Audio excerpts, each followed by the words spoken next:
On the 16th of July, I found out my sister died. She died tragically in a car accident. She was in the car with her family, so her 3 kids and her husband, and they got hit by a train. Car got pushed 40, 50 yards down the train tracks. She died pretty quickly after the impact, and everybody else came out of it fairly unscathed. The people who investigated it were shocked they survived. When I found out I was in Ireland, I was having a Zoom call with my buddy Gian. My dad had tried to message me, and he's like, I need to call you. I just kind of looked at it and I was like doing the Zoom, and then he was calling me, and I was like, I'm just going to answer it. So I was like, hey Gian, I'm just gonna answer this call. Told me and so then Gian heard, but I could see myself. I saw my reaction to like finding out that my sister had died, and it was weird, man. It was super weird. And obviously I was just like, it's like one of those moments where you're just like, it doesn't feel real. You're like, what the, like, and I went into full panic. Oh, okay, like, and I was like, I have to go, like, and I closed the laptop. It's just like in disbelief, man, you know? He's like, I'll let you know. And at that point I had no idea how everyone else was, and he's like, I'll keep you updated.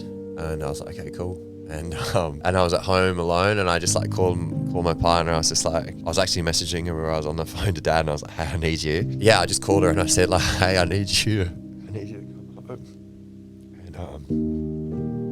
And she's like, okay, like, what's up? And I was like, my sister's died. Yeah, she came back, and in that time I was just like alone, and I remember it being a really sunny day in Ireland, which is like super rare, and I just felt like she was with me instantly, and then I was like consumed by the grief again. Yeah, then I like had to go on the journey to come home, and like that wasn't one that was easy either. Like my passport had expired, and so I like had to like drive down to Dublin. I was in Belfast in the north, so it was like two and a half hours to drive to Dublin on the whim that they would like do my passport, you know. So, but they were awesome. The Australian embassy was awesome, so they sorted my passport out. Yeah, and then I flew home within a couple of days and like went down to my family who all live in Denmark, and then my partner and my son came like a week later. We were down there for like 2 months. Or we had the funeral, which was like really beautiful. It's been just over 3 months now. I spoke to a super wise person, Greg Goodall, who is terminally ill. He's got cancer. Felt the urge to reach out to him and speak to him about grief. He described grief as like, it's just the other side of the coin of love. So like you can't have grief unless you love something. That started to like allow me to understand grief and be like, okay, it's just like you can't have grief without love. And so like it's an honor to have grief because you love something so much. And I said it in the speech. I said it's such a cliche, but life is short, and it just is, man. Like it's so wildly short. It's too short to not like speak your truth. I mean, like you feel like you need to speak your truth. It's too short to not like go after the things that, you know, call to you. Like, what are the things that consistently call to you? It's an opportunity for anybody who was close to her or anybody who feels affected by her death to look at their lives and ask themselves, like, truthfully, like, what is working and what isn't? Because what's the point? Like, what's the point of